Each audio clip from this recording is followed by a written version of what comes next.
kesulitan Nabi Yunus di dalam mendakwahi orang-orang kaya. Sampai kata Allah, aku kasih waktu 40 hari. Kalau sempat mereka tidak menerima dakwah kau, aku hukum mereka. Disampaikan oleh Nabi Yunus. Kalau tidak yakin kan dengan dakwah aku, 40 hari kalian tidak berubah, Allah akan turunkan azab. Malah kena cemeh, Pak. Kenapa nunggu 40 hari? Kita mungkin masih mengingat Bapak Ibu bahwa tujuan kita melaksanakan ibadah puasa ini agar menjadi hamba Allah yang bertakwa. Nah, kalau kita berhasil nih Bapak Ibu, bulan Ramadan ini banyak mengisinya dengan ibadah, dengan hal-hal yang bermanfaat untuk keimanan kita, maka nanti yang akan kita rasakan adalah wa may yattaqillaha yaj'al lahu makhraja. Kalau ada masalah, cepat dikasih Allah jalan keluarnya. Wa yarzuqhu min haitsu la yahtasib. Dikasih Allah rezeki dari arah yang tidak terduga-duga. Jadi tidak susah lagi memikirkan duit masuk, harus cari bagaimana uang, tapi Allah tunjukkan jalan-jalannya itu. Tibanya diantarkan Allah rezeki. Nah, untuk menjadi orang yang bertakwa itu, Pak, kalau Bapak Ibu ingat Nabi Yunus alaihissalam, Nabi Yunus itu dia berdakwah, mendakwahi raja dan masyarakatnya. Tapi karena dia orang biasa, Bu, cemeh yang dapat, Pak. Jadi itulah risiko mendakwahi orang kaya, orang berkuasa. Karena kan kita tahu ya Bapak Ibu ya, masyarakat kita ini sering menilai dan mendengar itu maunya dari orang kaya, Pak. Orang kaya ngomong walaupun tidak begitu berbobot omongannya, Pak, ganggu-ganggu orang tua. Tapi orang miskin ngomong walaupun betul, jarang didengarkan orang. Makanya Rasulullah dulu mengatakan kepada para sahabat, kadang ada kalanya kita menarik orang dari perutnya. Maksudnya apa, Pak? Berduit gitu. Nah, itu dia. Untuk menarik orang kaya dulu siapa yang berdakwah? Abu Bakar Siddiq, Tolhah bin Ubaidillah, Abdurrahman bin Auf, Utsman bin Affan. Orang-orang kaya semua, Pak. Jadi orang mendengarkan jadinya, Bu. Kalau untuk kalangan orang-orang miskin baru Rasulullah yang maju. Pintu orang-orang kaya dicarilah yang selevel sama dia. Itu tidak bisa kita pungkiri di masyarakat, Bu. Sedang makan kita nih ya, terkentut orang kaya, tidak akan ada yang marah, Pak. Maaf Pak, terkentut saya, tidak apa-apa Pak Haji, bagus tuh Pak Haji. Di rumah sakit aja orang habis operasi nunggu kentut itu baru boleh makan Pak Haji. Orang tidak boleh makan. Lagi pula kentut Pak Haji tidaklah bau Pak Haji, karena makanan Pak Haji itu terjaga, padahal pahit baunya, Pak. Tidak ada orang berani komplain, Bu. Tapi kalau orang miskin yang kentut, maaf Pak, terkentut saya sakit, adab kau tidak ada, maka mengaji kau. Nah, itulah manusia pada umumnya itu, Pak. Mungkin termasuk salah satunya kita juga. Kalau orang kaya ngomong begitu, kita dengar-dengar betul. Nah, ini kesulitan Nabi Yunus di dalam mendakwahi orang-orang kaya. Sampai kata Allah, aku kasih waktu 40 hari. Kalau sempat mereka tidak menerima dakwah kau, aku hukum mereka. Disampaikan oleh Nabi Yunus. Kalau tidak yakin kan dengan dakwah aku, 40 hari kalian tidak berubah, Allah akan turunkan azab. Malah kena cemeh, Pak. Kenapa nunggu 40 hari? Sekarang aja lah. Itulah kesedihan yang dialami oleh Nabi Yunus, Pak. Santai aja masyarakatnya waktu itu, Bu. Sampailah di hari ke-40 itu. Tidak ada terjadi apa-apa. Putus asa Nabi Yunus. Kesal dia nengok kaumnya. Bukan dia kesal karena Allah tidak menurunkan azabnya, Pak. Tambah menjadi-jadi bulian mereka itu. Ditinggalkan Nabi Yunus lah kaumnya tanpa izin Allah. Begitu Nabi Yunus pergi, hitam langit langsung. Melihat itu ketakutanlah masyarakatnya, Pak. Bertobatlah semuanya, tapi nabinya udah tidak ada, Pak. Disitulah Allah marah kepada Nabi Yunus alaihissalam, Pak. Di atas kapal itu, Bu, bukan main tinggi gelombang, goyang kapal. Akhirnya orang bersepakat, kita undilah siapa namanya keluar, buang ke laut. 3 kali diulang, nama Nabi Yunus juga yang keluar. Dibuanglah dia ke laut, itu hukuman dari Allah. Dimakanlah dia oleh ikan nun namanya. Setelah dia dimakan oleh ikan nun itu, Pak, di dalam perut ikan itu Nabi Yunus pun mengakui kesalahannya. La ilaha illa anta subhanaka inni kuntu minaz zalimin. Tidak ada Tuhan selain Engkau, Maha suci Engkau, aku telah menzolimi diri aku sendiri. Itu cara menjadi orang yang bertakwa tuh, Bu. Kita itu Allah sudah pesankan, wa ma asobakum min musibatin fabima kasabat aidikum wa ya'fu an katsir. Dan apa saja musibah yang menimpa kamu, salahkan diri kamu sendiri. Allah tidak ada salah, Pak. Kenapa Bapak Ibu susah hidup? Kenapa Bapak Ibu banyak penyakit? Kenapa orang tidak suka sama kita? Padahal kita udah rajin sholatnya, hidup susah juga, Pak. Berarti ketakwaan kita itu bermasalah, Bapak. Allah tuh nyuruh cek kesalahan kalian, itu kalimat la ilaha illa anta subhanaka inni kuntu minaz zalimin ini. Akui kita yang salah, carilah kesalahan kita itu. Saya kalau melihat orang rajin sholat jamaah, hidupnya susah, payah hidupnya, Pak. Ini hal yang tidak mungkin. Sebab Allah yang menjanjikan, wa'mur ahlaka bis-sholah, dan perintahkanlah keluargamu untuk sholat, wastabir alaiha, dan bersabarlah di atasnya. La nas'aluka rizqa, kami tidak minta rezeki kepadamu. Nahnu narzukuk, kami yang ngasih rezeki. Itu jaminan Allah, Pak. Kok bisa susah orang rajin sholat? Kita ceklah kesalahan kita itu, Pak. Di mana kenanya? Dan rata-rata orang yang seperti itu tuh tidak tahan uji dan suka mengeluh. Itu biasanya, Pak. Ngomonglah Bapak ke orang-orang rajin sholat yang payah hidupnya. Kadang kalau ditanya dia, Pak, bagaimana kabar Pak? Tidak tahulah. Payah betul sekarang nih. Saya tempat kerja saya itu, Ustaz, bos payah, Ustaz, berhitung dia. Dari situ kita tahu kalau orang mengeluh berarti Allah salah, dia yang benar. Dia ingin takdir berjalan seperti apa yang dia inginkan. Apa nak marah Allah sama dia, Pak? Jadi siapapun orang yang suka mengeluh memang payah hidupnya. Mau setaat apapun dia ibadah.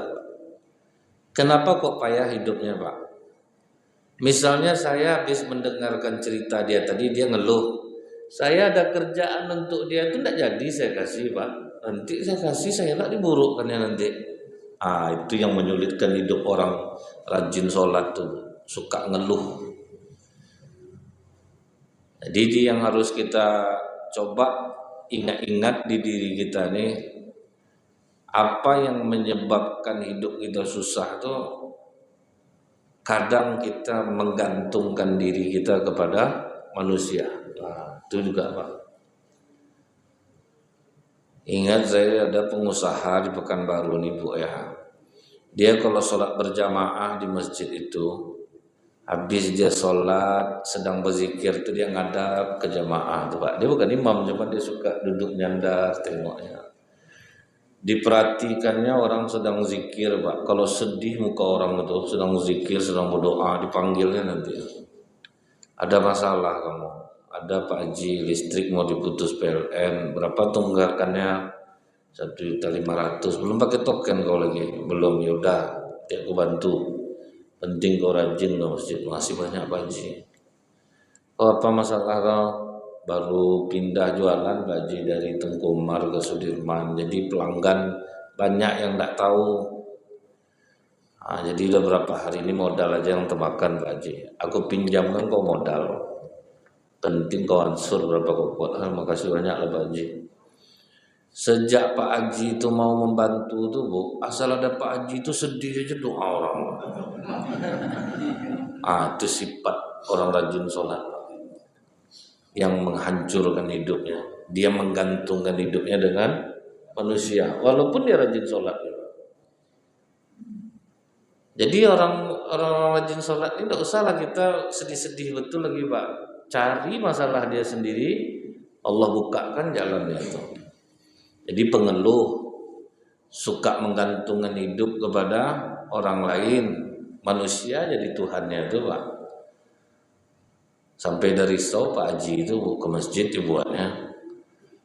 Sampai dia makan di kedai pun Pak ramai-ramai nanti duduk situ Pak.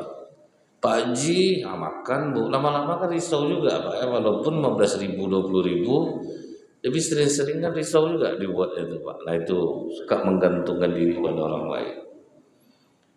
Tapi Bu ya, ada orang rajin sholat, dia tidak pernah mengeluh, tapi hidupnya susah menurut pandangan kita, tapi hidupnya jauh lebih bahagia daripada yang kita bayangkan. Yang menjadi muazzin di masjid Istana Riyadh sekarang itu Pak, namanya Ammar Mustafa, orang Sudan, kulit hitam. Merantaulah dia ke Riyadh modal visa, kemudian jadi pembantu tukang. 5 tahun dia di Riyadh Bu. Jangankan untuk mengirim istrinya di Sudan, untuk makan dia aja susah Pak.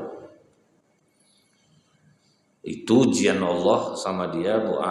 Tapi Allah kasih kekuatan kepada istrinya untuk ridho dengan keadaan suaminya. Sebabnya apa Bu? Ammar Mustafa 5 tahun dia di Riyadh itu, ada masjid tidak jauh dari Istana Riyadh. Disitulah dia azan dan sholat berjamaah tiap waktu tanpa henti. Tiap waktu sholat belum pernah dia bolong lagi. Azan, kemudian dia sholat jamaah di sana. Jadi penggantinya itu Bu, duit tidak dapat, tapi keriduan istrinya kuat Pak. Tidak masalah sama dia, suaminya kekurangan, payah mengirim dia, tetap ridho dia. Itu keuntungan satu dikasih Allah, walaupun hidupnya susah. Karena dia tetap miskin selama 5 tahun di Riyadh itu, akhirnya kawan-kawannya ngumpul lah Bu.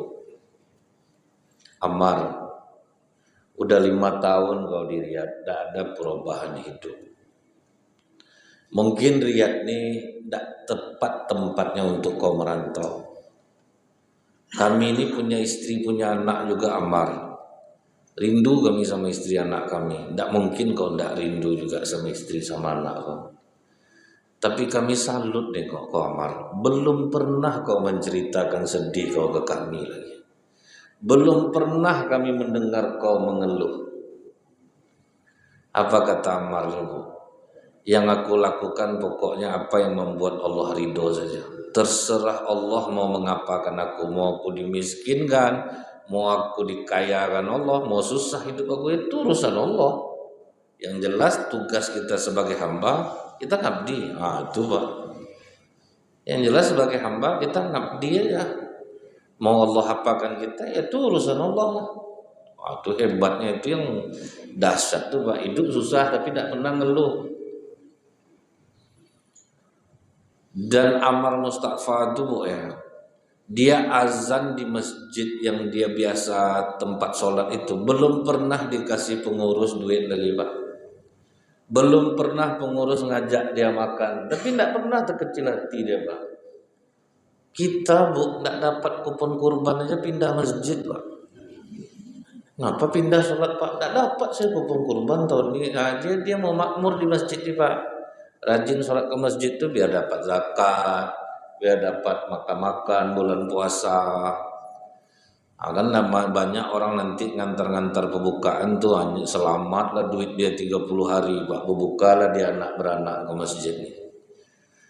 Disangkanya itu hemat bagi dia Bu. Sebetulnya kan perbukaan disediakan masjid itu bukan untuk orang tempatan. Orang tidak sempat balik tinggal itu baru berpahala Bu. Memang orang tidak sempat kejarnya waktu ini orang dari luar dapat kerak bakwan aja kadang ke masjid tuh Pak. Selesai sama orang masjid itu semua orang-orang dekat situ.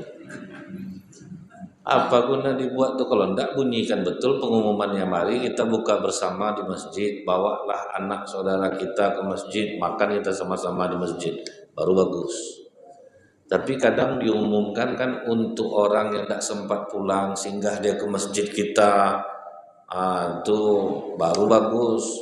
Ini 5 orang anak 5 dibawa ke masjid, hebat dia Pak bulan puasa tuh menurut dia. Ibu tahu enggak, lepas bulan puasa diambil Allah nikmat tuh balik Pak. Sakit anak, rumah kena, ini boleh Pak, macam-macam Pak.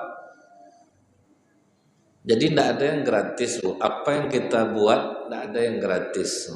Allah tahu niat kita. Kalau orang yang tinggal di masjid memang diantarkan pembukaan wajar. Tapi kalau masyarakat lah berbuka di masjid, nah itu tidak wajar. Bukalah di rumah masing-masing. Jangan bakwan masjid itu juga yang diambil resolesnya. Dan itu diambil. Saya dari ketawa ibu tahu saya Bu, memang banyak di sini, memang banyak. Berubahlah tuh Pak. Kalau ada berubahlah. Kadang saya ini lembut-lembut tapi menyakitkan juga kadang Pak ceramahnya ini. Tapi memang itu yang terjadi fakta di lapangan Pak. Kasihan kita nanti selepas Ramadan hancur hidupnya. Karena dia mengambil yang bukan hak dia. Dengan niat untuk berhemat dia selama 30 hari itu. Nah kemudian Pak, Ammar Mustafa ini tidak pernah lah menceritakan ke orang parah pengurus masjid itu. Azan aku tiap waktu sana belum pernah diajaknya aku lagi makan. Tidak ada Bu. Dan Bapak Ibu harus tahu macam orang yang kerja di Masjidil Haram itu, yang tukang sapu tuh Pak, gajinya berapa kata Ibu sebulan tuh? 1 juta cuman sebulan tuh Pak. Tidur di jalan orang tuh kadang tuh Bu. Tapi coba aja, mau enggak kerja sama saya gaji 5 juta, enggak ada yang mau Pak. Di mana kami dapat pahala sholat ribuan rakaat. Itu keuntungan kami di sini. Tidak akan ada orang bisa dapat keuntungan itu. Itu yang dicarinya Bu. Makanya orang-orang baik, orang-orang yang tulus di jalan Allah itu banyak istrinya yang minta cerai. Karena tidak sanggup Pak. Orang-orang relawan di jalan kebaikan itu Bu, ujiannya berat. Makanya takwa itu, kata Ubay ketika ditanya oleh Umar bin Khattab, seperti jalan yang berduri-duri. Bagaimana kau jalan di tempat yang seperti itu? Aku akan berhati-hati. Itulah Pak sulitnya. Memang sulit Bu. Ada guru relawan yang digaji 250.000 setahun. Setahun 250.000 Pak. Jadi dari mana Bapak dapat tambahan, kata bupatinya Bu. Jual sayur, ngantar-ngantar sayur, itu dapat tambahan. Tapi akhirnya istri saya tidak sanggup, minta cerai dia jadinya. Sekarang gimana gaji Bapak? Alhamdulillah Pak, sudah naik 200.000 sebulan. 200.000 sebulan Pak. Tapi tidak ada mengeluh. Kita kadang minta tolong aja, aku kok tidak jelas angka-angka, malas aku Bang. Asal minta tolong angka-angka ini ingatnya Pak. Macam kami ustaz-ustaz ini kadang duduk amplop masjid yang dibahas ya Pak. Berapa amplop masjid itu? Sedikit ya. Aku kemarin dapat segini. Parah Pak. Angka-angka ini memang merusak ke jiwa betul ya. Merusak betul ke jiwa. Saya Bu ya ceramah, ada satu masjid di Pekanbaru nih. Dikasihnya saya di atas ekspektasi orang banyak Pak amplopnya. Tidak mau saya Pak, saya WA pengurusnya, tolong dikurangi. Yang nomor normal aja lah. Siapa betul saya, kalian mau menghancurkan saya dengan ngasih sebanyak itu tuh. Tidak wajar lah Pak. Jadi saya bilang, enggak Ustaz itu memang benar, pokoknya saya tidak mau. Nanti takutnya apa Pak? Apa namanya Bu ya? Pokoknya enak ke jiwa itu lah pokoknya. Kalau wajar-wajar aja masih penting lah Pak. Ini enggak bersebut lah, ini ustadznya segini, ini sangkanya mungkin saya senang gitu Pak. Takut lah saya jadinya. Nah kemudian Bapak Ibu, Ammar Mustafa ini begitu udah susahnya hidupnya Pak di Riyadh itu. Apa kata kawan-kawannya? Gini lah Mar, kami udah sepakat menyumbang-nyumbang untuk membeli tiket pesawat lah. Pulanglah kau ke Sudan. Mungkin Riyadh tidak tepat tempat untuk kau merantau. Dan ada sedikit oleh-oleh untuk istri dan anak kau Ammar. Kata Ammar, alhamdulillah aku terima kebaikan kalian. Nah, itu orang yang bertakwa itu Pak. Meminta tidak dikasih terima. Allah benci dengan orang kaya sombong, tapi Allah lebih benci sama orang miskin sombong. Orang miskin sombong tuh udahlah susah dibantu dia. Pak, saya memang susah Pak, tapi jangan jengkal saya sama duit. Apa nak mati hidup orang macam itu tuh Pak. Udah miskin sombong Pak Bu. Kan kadang kita nengok kawan susah, gini lah kau tolonglah aku, nanti ada sedikit untuk kau. Aku memang susah, tapi aku jangan diginikan. Oh harga diri tinggi Pak, payah tuh Pak. Jadi kebanyakan orang miskin tetap miskin tuh dia sombong dengan kemiskinannya itu. Kita minta jangan, tapi kalau dikasih orang janganlah ditolak. Tapi basa-basi sikit boleh lah. Apa nih Pak? Itu boleh lah kan. Tapi ditahan duit tuh Bu, jangan dilepas. Apa nih Pak? Tapi tahan Pak. Aduh, nggak enak saya nih Pak. Dosa lagi Pak, tapi kuat nahannya. Kalau pas dosa lagi Pak. Nah kemudian Pak, apa cerita ada seorang pengusaha hampir saya tersilap hari ini Ustaz, nampar orang miskin katanya. Apa gitu Pak Ji? Saya Ustaz tahu enggak yang jualan pakai gerobak di depan masjid? Tahu. Pas asar tadi didekatinya saya, Pak Haji. Ada orang jualan Honda bekas 4 juta. Jadi rencana saya bisa saya jualan enggak dorong lagi sebagai Honda. Ada duit Pak Haji 4 juta. Oh ada, aman, datang di tempatku. Datanglah dia ke tempat saya Ustaz. Saya bilang sama dia, aku ini kan ada zakat mal. Jadi kau tidak perlu berutang. Zakat mal aku ada. Terimalah zakat mal aku 4 juta nih. Maaf Pak Haji, saya tidak nerima zakat. Kenapa kau tidak nerima zakat? Karena Rasulullah tidak nerima zakat Pak Haji. Kau kan tidak Rasulullah dong Pak. Kau tidak nerima. Kau masuk tidak lapan nasnab fakir miskin. Masuk Pak Haji, tapi saya tidak mau menerima zakat. Emosi saya Ustaz. Akhirnya jumpa juga kajian Ustaz tuh orang miskin sombong tuh baru ketemu saya. Oke lah, ini tidak zakat mal. Ini hadiah dari aku 4 juta, bukan uang zakat. Hadiah, pemberian aku. Kalau kau bilang Rasulullah tidak nerima zakat, tapi Rasulullah nerima hadiah. Ini hadiah 4 juta. Saya masih kuat untuk berusaha Pak Haji. Saya masih muda. Tidak enak saya digini. Dia rasa saya mau tinju mulutnya tuh. Apa mau kau nih sebetulnya nih? Kau di zakat tidak mau kau. Kau bilang Rasulullah tidak nerima zakat. Kau tahu tidak Rasulullah nerima hadiah? Tahu Pak Haji. Ini hadiah 4 juta. Kau tolak juga. Mau berutang kau sama aku? Iya Pak Haji, utang aja lah. Kau ingat kalau berutang kau sama aku, mati syahid pun kau tidak diterima ruh kau sebelum kau bayar utang kau. Iya Pak Haji, berapa bulan kau bisa bayar? 4 bulan, tulis 6 bulan ke sekretarisnya. Hilang sampai hari ini jadinya Pak. Aturan halal duit itu Pak ya, jadi haram jadinya. Dia tidak sholat lagi ke masjid itu, tidak jumpa-jumpa lagi ya Pak. Pokok setelah kejadian itu tidak muncul dia lagi Bu. Itu orang miskin yang sombong. Jadi kalau kita susah-susah tuh Bu, jangan terlalu tinggi harga diri. Macam adik-beradik lah kalau lebaran. Itu yang paling susah kan yang nyuci piring di belakang tuh Bu. Nyuci piring, megang sapu, itu yang paling susah adik-beradik.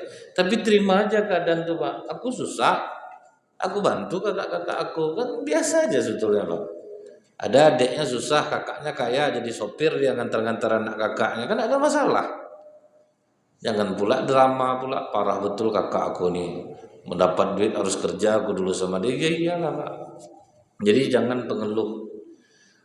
Itu yang merusak orang-orang Islam yang rajin sholat itu tuh lah Pak. Nah, pengeluh tuh pantang ditanya orang, Bu, apa kabar Bu aja?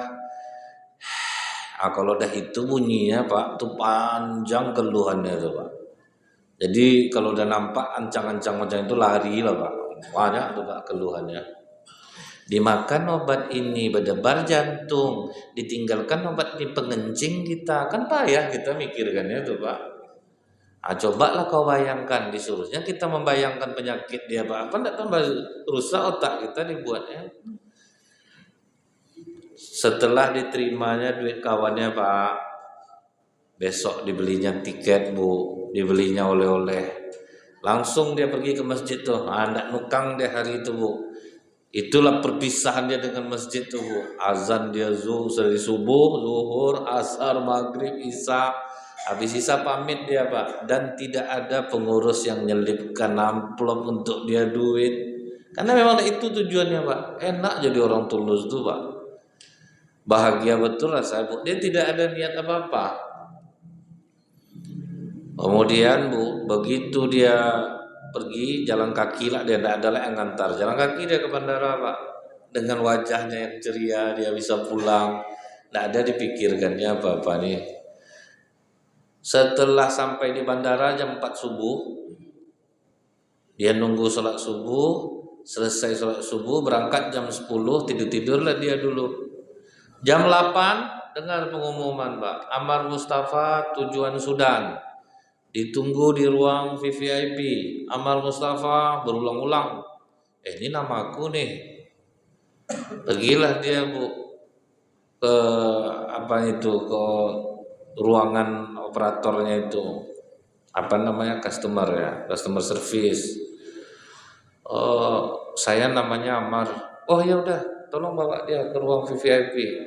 Sampai di ruang VVIP rupa ada laki-laki tegap-tegap 2 orang. Kau Amar? Ya, pangeran nunggu di dalam.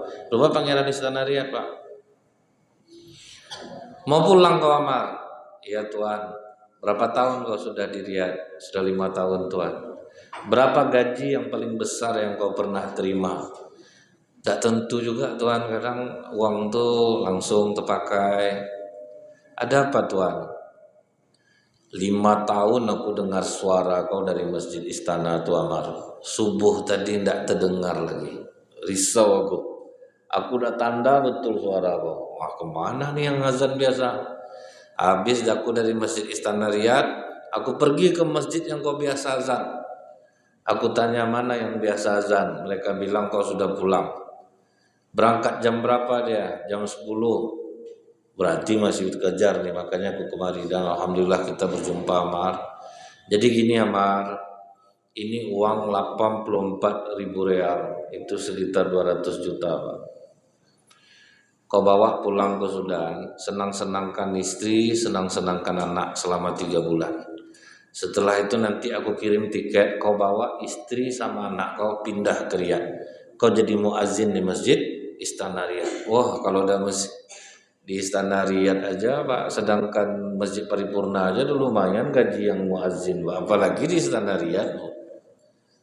Dulu Pak, sebelum muazzin gajinya paripurna Pak, sedih-sedih gitu dengar azan orang di masjid itu. Allahu Akbar Allah. Itu bulannya Bu dapat kumpul beras warga tuh Bu. Ngumpul beras tuh lah dapat tuh duit 300 apa enggak sedih iramanya Bu. Tapi semenjak digaji besar tuh Allah jadi pengaruh Pak. Jadi makin jernih suara orang azan tuh berarti makin tinggi pendapatannya tuh. Pengaruh memang pendapatan tuh. Sama kita ngundang orang berdoa ke rumah. Kalau lauk kita enak itu yang baca doa berirama tuh Pak. Tapi kalau enggak lontong telur rebus belah 2 kasih kuah kacang, nah itu dilutut tuh. Auzubillahi minasyaitonir. Bismillahirrahmanirrahim. Itu beda ya Pak. Mempengaruh dia Bu. Lihat Pak, berapa tahun dia sabar tanpa mengeluh? 5 tahun. Tidak pernah menceritakan keluhan dia, kekurangan pengurus masjid, tidak pernah dia bahas Pak. akhirnya dibalas Allah setelah 5 tahun. Ini baru sholat jamaah 3 bulan belakangan, ini banyaklah minta ya, Pak. Harus cepatlah perubahannya. Enggak. Jadi itu ya Pak ya, ada orang yang kenapa dia susah hidupnya? Karena dia suka mengeluh. Tapi ada orang rajin sholat, dia tidak pernah mengeluh, tapi susah juga. Ujungnya nanti endingnya akan seperti Ammar Mustafa. Allah lipat gandakan rezeki. Kemudian Bu, kenapa orang rajin sholat susah juga hidupnya? Padahal dia tidak pernah juga mengeluh, tidak pernah dia menggantungkan hidupnya sama manusia, tapi kenapa dia susah juga? Jadi itulah Bu, takwa ini jalan yang berduri Bu, harus kita urut dia Pak. Rasulullah ketika hendak melaksanakan sholat subuh berjamaah, setelah Bilal iqamah itu Pak, diperhatikan Rasulullah ke belakang. Ditengok Rasulullah, rupanya Ali bin Abi Thalib karamallahu wajhah belum datang Bu. Rasulullah tahu semangat sahabat untuk sholat berjamaah itu mereka lebih mencintai daripada anak dan istri ya. Jadi tidak mungkin Ali tidak datang. Kata Rasulullah, kita tunda dulu sholat subuh. Ditunda Pak. Tapi karena udah cukup lama, dikhawatirkan waktu habis, akhirnya sholat pun dimulai. Rakaat pertama selesai, naik Rasulullah rakaat yang kedua. Begitu Rasulullah rukuk di rakaat yang kedua, turun malaikat Jibril, ditahannya punggung Rasulullah. Tunggu Ali ya Rasulullah. Nah inilah hadis yang menjadi dasar bahwa kalau imam sedang rukuk, kita langsung takbir, langsung rukuk, kita sudah dapat 1 rakaat. Tidak perlu mengulang lagi. Maka ditunggu Ali itu Bu, sedang rukuk tuh. Lama Pak. Cuman nih jangan setiap waktu sholat buat macam ini. Walaupun hadisnya sahih. Ini gara-gara kalau imam rukuk langsung kita takbir rusuk dapat 1 rakaat. Pas sujud sajadah Jumat duduk dia di teras dulu Bapak. Nah, duduk teras Pak. Nunggu imam rukuk Ustaz. Panjang ayatnya. Kalau macam ini tak boleh Pak. Disengajanya nunggu di poinnya imam itu dulu dia duduk dulu di teras Pak kan. Udah rukuk di kalimat tatajafa anil madoji. Jadi pas rukuk baru dia masuk dapat 1 rakaat. Terus seperti itu tidak boleh. Nah kemudian saking lamanya Rasulullah rukuk Pak di rakaat kedua itu jamaah mengintip-ngintip Bu. Takut terjadi apa-apa pada diri Rasulullah. Dan ini pula lah yang menjadi dasar kalau imam terlalu lama pada gerakan yang tidak terlihat oleh makmum, maka makmum boleh mengintipnya, tidak membatalkan sholat. Jangan terjadi macam Masjid Taqwa beberapa tahun yang lalu.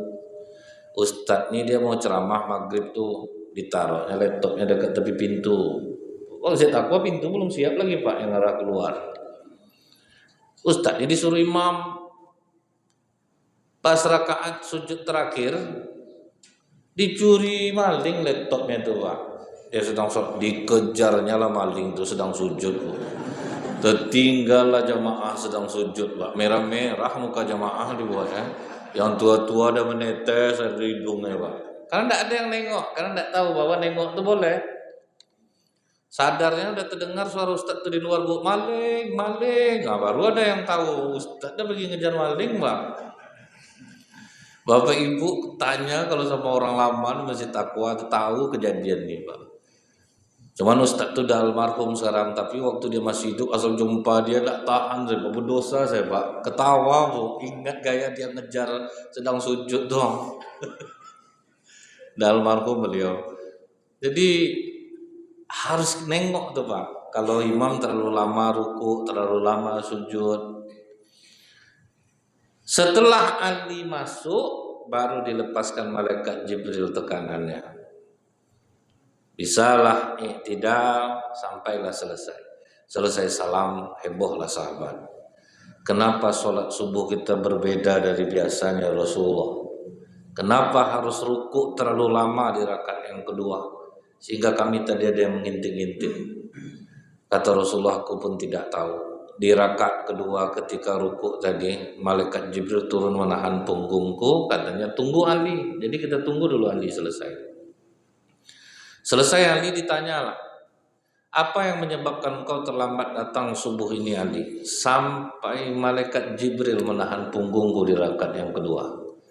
Kata Ali, ketika aku berjalan menuju masjid ya Rasulullah, ada orang tua berjalan tertatih-tatih di depanku.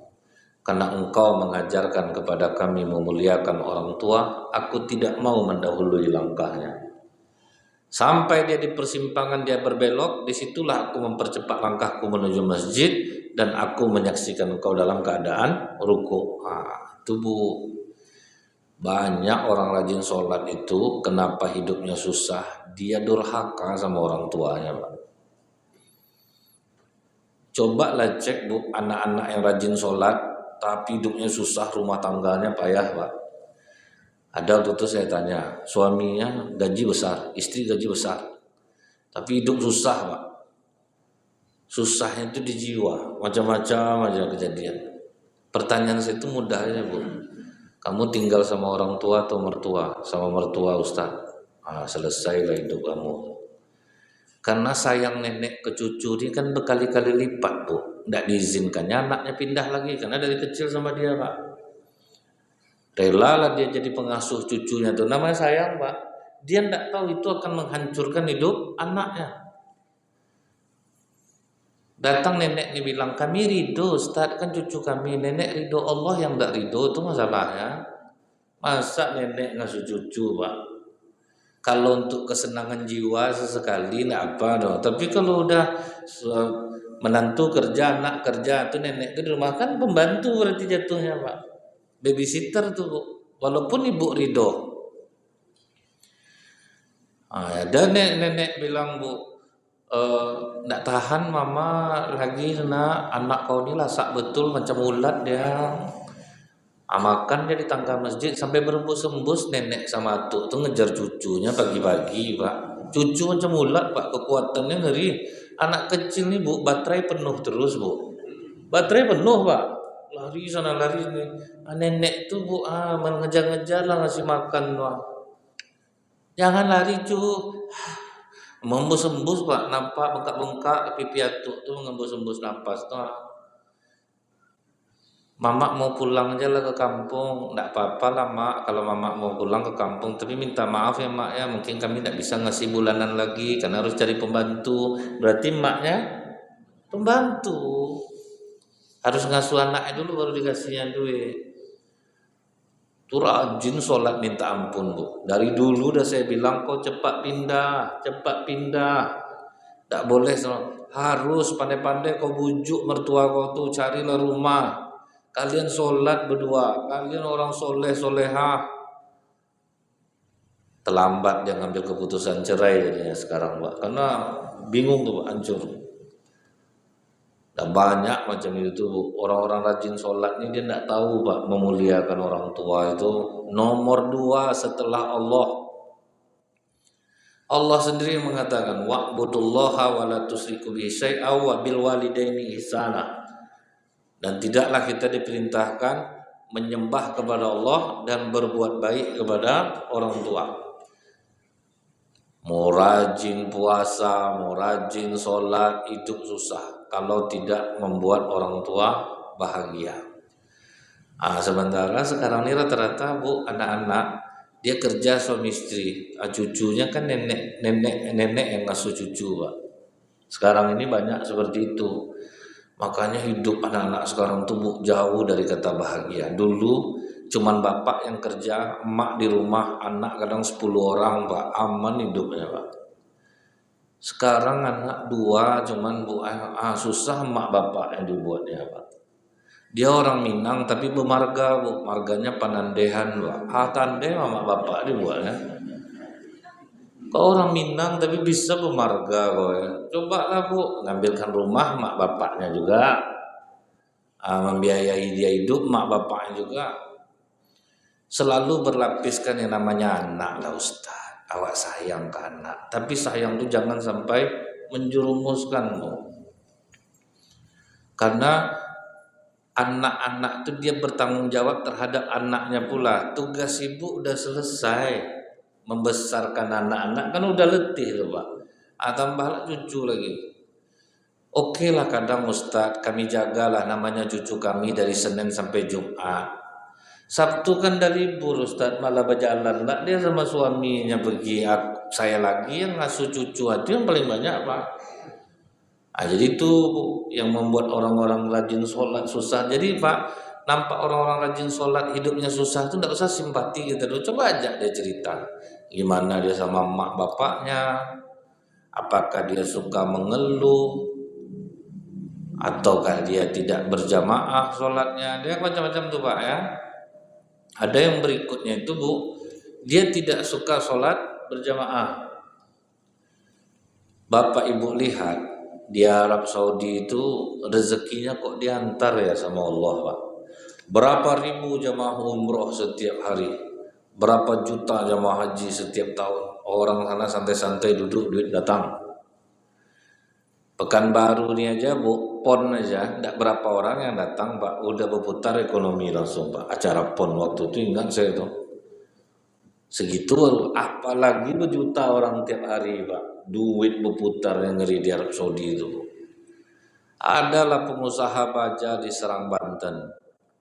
Ditengoknya apa yang membuat orang Arab ini kok kaya-kaya dan mereka tenang-tenang aja Pak hidupnya. Rupanya pas dilihatnya Bu, batasan orang itu bekerja itu azan lah. Begitu azan berkumandang, semua kegiatan langsung mereka hentikan. Toko tutup, mall tutup, kantor tutup, berduyun-duyun pergi sholat berjamaah. Apa ndak diantar Allah rezekinya tuh Pak? Kita ada ndak macam itu? Jadi ndak bisa juga Allah kita salahkan. Udahkah kita membuat Allah senang? Allah suka dia Bu nengok kita sholat berjamaah. Rasulullah pun suka menganjurkan kita sholat berjamaah. Makanya sahabat itu di dalam kesusahan mereka bahagia karena mereka sholatnya berjamaah.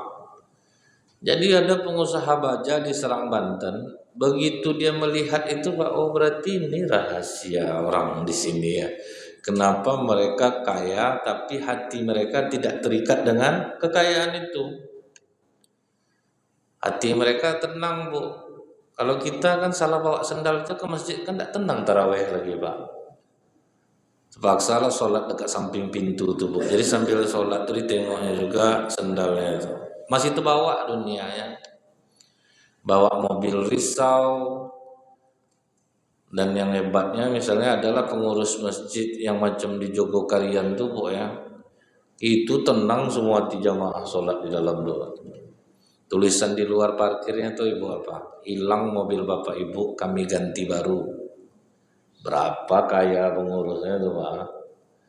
Hilang sepeda motor, kami ganti dengan merek yang serupa. Hilang sepatu sendal, kami ganti. Apa enggak senang orang jamaah situ Pak, kan santai ya. Tapi masjid-masjid kita Bu, tolong kunci ganda kendaraan Anda. Karena kalau hilang bukan tanggung jawab pengurus. Apa enggak berdenyut jantung kita sembahyang Pak? Ya enggak ada tanggung jawab Pak. Kalau dipikir-pikir kan Bu, kok royal betul mereka ya. Mereka itu duit masjid itu hanya singgah saja Pak. Langsung distribusi. Jadi orang yang menyumbang tuh langsung rasa efek. Makanya bangun hotel masjid itu lebih-lebih duit itu Pak, bangun hotel. Jadi orang tuh bisa ganti-ganti mobil orang tuh dari hotel mereka Bu. Jamaah dikasih nginap gratis 3 hari. Lebih dari 3 hari itu apa mau tetap di sana dilayani juga atau mau tempat yang berbayar? Bila ternyata jamaah udahlah kami mau tempat yang berbayar aja, enggak mau yang gratis. Itu loh Bu, makin banyak duitnya tuh makin disedekahkannya, makin bagus masjidnya Pak. Jumlah jamaah sholat subuhnya walaupun tidak Ramadan Pak, sama dengan jumlah jamaah sholat Jumat sampai keluar kalau subuh tuh. Orang Pekanbaru pengurus masjidnya banyak yang studi banding ke sana, tapi tidak ada yang berani membuat itu di Pekanbaru Pak. Karena mengurus masjid ini kebanyakan gini Bu, kulturnya tuh tidak sama dengan kultur orang di sana. Orang kita sini ini Bu, Nyumbang sedikit cemeh kadang mbak itu tuh tidak tahan gitu kadang mbak ya. Sedangkan duit 20.000 aja didengarnya ke rumah. Ada tadi diumumkan sumbangan mama 20.000 untuk almarhum bapak, bayangan. Sementara di Jogokarian tuh tidak ada lagi pakai nama donatur, nggak ada yang sanggup pak. Kalau itu betul juga kata pengurus Pekanbaru, kultur masyarakat kita tuh beda, payah membawa itu tuh. Di sana bu udah tidak ada lagi pakai nama orang nyumbang bu, sama sekali tidak ada nama. Nah, kita tidak tahan pak pas acara hati-hati terus nampak muka sedikit bu, hamba Allah ibu aja. Sama tuh buat nampak orangnya tuh bagus nama betul lagi. Memang itu kultur kita bu. Nah kemudian kenapa mereka hidup tenang itu? Oh ternyata mereka sholatnya berjamaah. Pulang pengusaha baja ini pak ke Indonesia, ke Serang Banten itu, dikumpulkannya lah seluruh karyawannya pak. Mulai besok 10 menit menjelang azan matikan mesin. 10 menit menjelang asar matikan mesin, kita sholat jamaah. Maaf Pak Haji, kalau kita matikan mesin setiap waktu sholat itu, estimasi kerugian kita sekitar 30 juta. Satu kali mematikan mesin. 2 kali 60 juta. Kali 6 hari kerja 360 juta. Kali 1 bulan ada berapa miliar. Kata bosnya ini, tidak usah itu kita pikirkan. Kita buat apa yang buat Allah senang, biarkan Allah yang memikirkan kita. Nah terbukti Bapak Ibu, coba nanti tengok di YouTube Pak, pengusaha baja di Serang Banten yang mengutamakan sholat jamaah. 1 miliar rugi, 10 miliar diganti oleh Allah. Di Pekanbaru siapa yang berani mengamalkan itu? Rote. Nah, itu yang baru berani mengamalkan Pak, menutup seluruh tempat usahanya ketika waktu sholat. Apakah tambah hancur Rote? Ternyata tidak, tambah besar Rote Pak. Apalagi kalau di Pekanbaru nih Andala Sport, itu juga ada juga di sini kan, mereka tidak menutup tapi karyawan laki-laki semua disuruh sholat jamaah. Ada lagi Indonesia Tekstil, itu seluruh karyawan laki-laki sholat berjamaah. Karena itu itulah yang paling dahsyat itu tuh Bu ya. Jadi kalau kita hidup susah di jalan kebaikan, coba urut lagi di mana kena kita, maka kita nanti akan ketemu semua adalah salah kita. Jadi yang ditunggu Allah sekarang ini bukan hanya sekedar istighfar kita tuh Bapak Ibu, mengakui kesalahan kita. Kenapa nak benci sama aku? Padahal yang aku suruh yang baik-baik aja, benci dia sama aku. Kadang cara kita menyuruh itu Bu ya, kita tidak bercermin bagaimana kita ketika sebaya dia. Padahal jahat emak daripada anak lagi Pak. Cuman banyak ibu-ibu nih Bu macam dia lah orang paling baik di dunia ini. Mama aja tidak ada macam itu dulu. Ditanya anak nih ke tante yang parah, mama kau dari kau lagi. Nah. Jadi kadang kita itu lupa dengan diri kita Pak. Waktu kita sebaya itu digitukan gimana rasanya. Harus kita balikkan. Ada bapak Bu, ditengoknya rapor, habis ditengok rapor ngamuk dia ke anaknya. Bodoh juga kau lagi, uang belanja dikasih besar, dileskan. Kenapa bapak ngamuk-ngamuk nih pak? Apa ndak ngamuk aku? Kau cukupkan, kami dulu sekolah susah. Rapor kau merah. Ndak ada rapor orang merah. Ndak usah bapak kau bohong-bohong ya. Tuh ambil rapor di meja. Coba ambil kemarin. Kau bohongin lah bapak. Pak ndak ada sekarang anak-anak sekarang yang tulisan merah itu merah. Ndak usah kau bohong, ambil. Di meja mana pak? Di meja tuh, meja makan. Diambil anak. Rapor bapak nih pak, dirubah rapor bapaknya pak. Emaknya tadi ngasih contoh bagus kalau dari bapak kau nak, nih rapor bapak kau dulu. Macam hebat betul lah pak kan. Itu Bu. Jadi saya sering juga apa, padahal yang saya suruh tuh baik Ustaz. Anak saya melawan ke Pak Sende. Saya kalau dengar kalimat itu Bu, apa ibu ini ndak bercermin dia ke diri dia, kenapa anak aku benci ya sama aku. Seharusnya kita nyari Bu, di mana letak kesalahan. Oh ya aku suka kasar, aku suka ini, suka sok tahu. Kan banyak ibu-ibu nih sok tahu gitu Pak. Maunya kok gini nak, seharusnya kok gini. Aku lakukan ini. Jadi malas anak tuh ngomong sama ibu. Walaupun ibu ngajar dia yang baik-baik, kan banyak ibu-ibu nih Pak serba salah dia. Anak dibuatnya Bu, dimarahinya anak, diam aja anak, ngamuk juga dia. Kau kalau dimarahkan tuh menjawab kau sikit, jangan macam orang bisu kau. Besoknya dia marahnya anak menjawab anaknya Pak, iya mama tuh menjawab juga kamu lagi. Durhaka kamu jadi anak tuh, menjawab kamu tuh bingung anak nih Bu. Kemarin diam aja aku suruh jawab. Sekarang jawab aku salah juga. Jadi itulah Bapak Ibu ya. Mudah-mudahan kita menjadi orang-orang yang mencari kesalahan kita, bukan melihat kesalahan orang lain. Setelah kita dapat nanti kesalahan kita istighfar ke Allah tuh padat jadinya Pak. Karena kita tahu, oh ternyata musibah yang menimpa aku selama ini karena kesalahan aku sendiri. Allah sama sekali tidak salah. Aku yang tidak memenuhi hak Allah. Subhanakallahumma bihamdika asyhadu an la ilaha illa anta astaghfiruka wa atubu ilaik. Assalamualaikum warahmatullahi wabarakatuh.